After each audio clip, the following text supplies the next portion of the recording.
2 weeks ago, in episode 49, I talked about the ways we communicate and how miscommunication and misunderstandings can occur.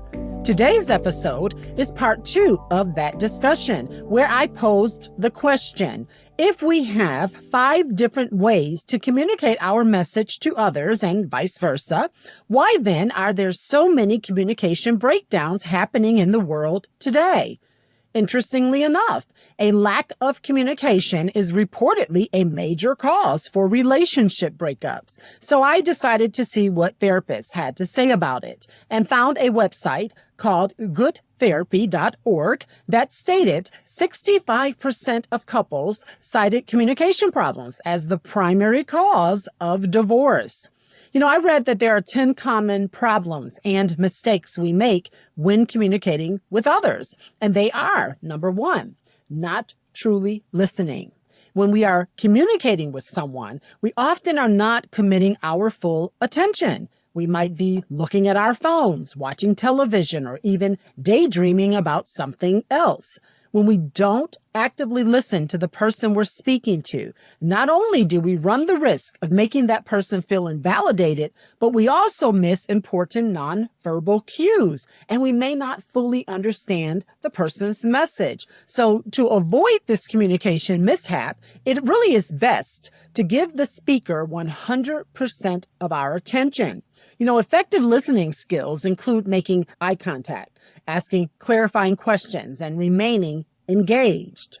Number 2, assuming you know the message before the person finishes. We've all done it. We're listening to, say, a friend speak, and we already assume we know what they're going to say before they finish their sentence. But when we assume we know what the person will say, we miss what they actually said.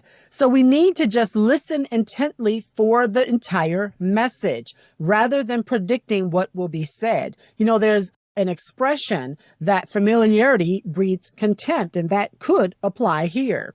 Okay, number 3, interrupting the speaker. We've probably all done it, interrupted another person mid-sentence once or twice. It can happen accidentally, or we may get so excited about what we want to say and fear we'll forget what we're going to say if we don't just go ahead and get it out. Others may, do this, interrupt during arguments as a power move or because of anger. Whatever the intention or reason, interrupting can make a person feel invalidated, as if what they have to say is unimportant. So we need to allow people to finish their message entirely before responding. Okay, number 4, using you statements instead of I statements. When we're discussing our feelings with another person, we need to own those feelings rather than placing the responsibility on the other person. It can be easy to say, you did this or you didn't do that. But when we use I statements, we take ownership of our feelings, and we're less likely to make the other person feel attacked. For example, instead of saying, you didn't call me back, try saying, I felt hurt when you didn't return my call. See the difference there? Okay, number 5, letting your emotions dictate your response. When we react emotionally, we're likely to say things we don't mean. A good communicator allows emotions to sit for a while. They take a breather, and then they choose to carefully and responsibly respond rather than, just reacting. Number 6, failing to account for cultural differences in communication. Cross-cultural communication can be challenging. Words can take on different meanings, and cultural norms, particularly when you're talking about nonverbal communication, will vary. When communicating with people from other cultural backgrounds, it's really important to account for those cultural differences in communication styles, because if we don't, we may accidentally offend or miscommunicate with someone, and we don't want that to happen. Okay, number 7, misinterpreting the message. We may do this more often than we think, but to avoid it, it's really best to give the person, again, our full attention. And, paraphrase the message back to the speaker to just make sure that you understood correctly. Really, in today's society, we're much more susceptible to misinterpretation because we rely so heavily on technological communication. Without tone of voice and nonverbal cues, it's real easy, to misunderstand another person when using text or email communication. We need to take sometimes some extra precautions and measures, such as make sure your punctuation is appropriate. Ask clarifying questions to ensure you understand that person, because clarifying questions, is called active listening. And we all really need to learn how to do that. Number 8, being indirect. Being subtle or indirect when you're communicating usually doesn't work. It's ineffective. We can't expect other people to read our minds. If you want someone to understand you, you have to be direct, and you have to not beat around the bush when you're talking. Number 9, attacking character rather than behavior. When we're upset with someone, it's real easy to just blurt things out. You're an idiot or whatever. But rather than attacking someone's character, an effective communicator should address the actual behavioral issue and leave it at that. Address the behavior. State the facts. Anything more than that is really going to get you in trouble. Number 10, and the final one, avoiding difficult conversations. When faced with the possibility of a difficult conversation, many people choose to avoid it or prolong it as long as possible. People usually see a conversation as difficult when it's telling someone something that a person doesn't want to hear, or delivering bad news, or bringing up a conflict of interest. But problems and situations don't go away because we choose not to address them.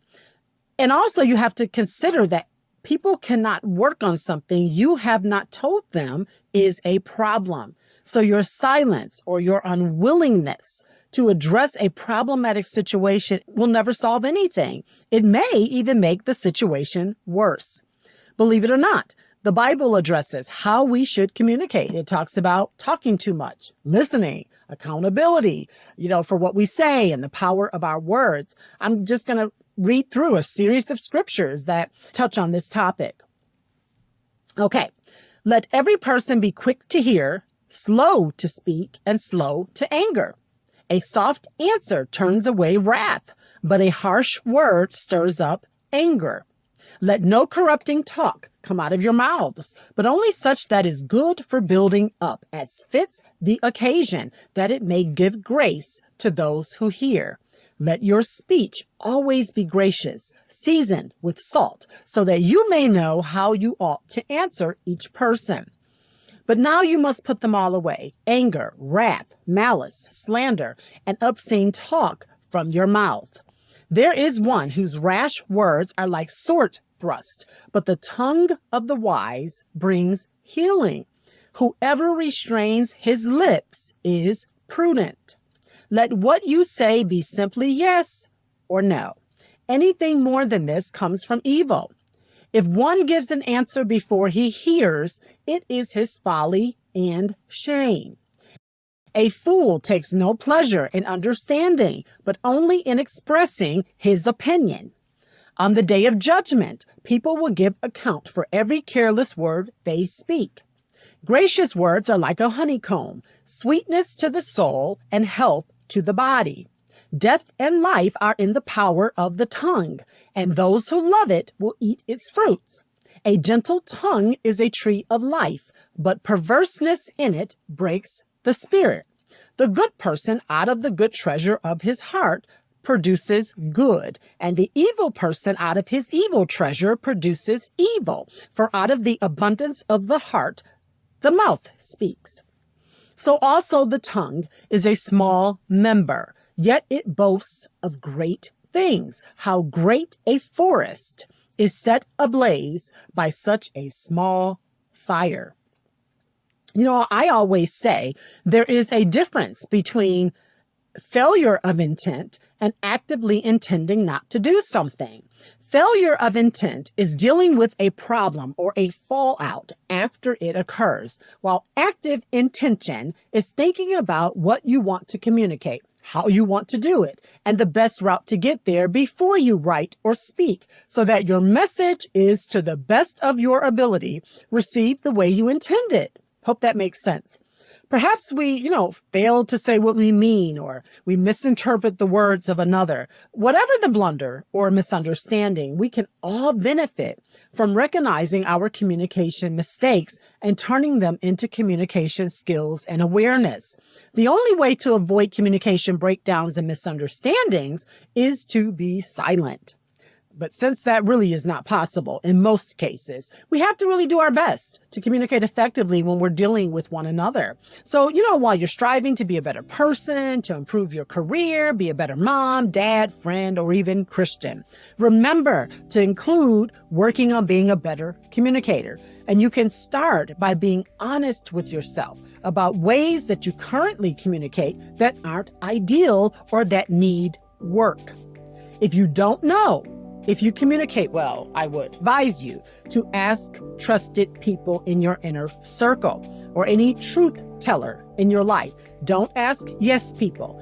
Ask a truth teller, and they will tell you what you need to work on. It's real easy to see what everybody else is doing wrong, but it's often hard to see ourselves. So ask someone you trust.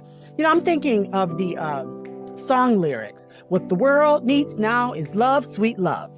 That's the only thing that there is too little of.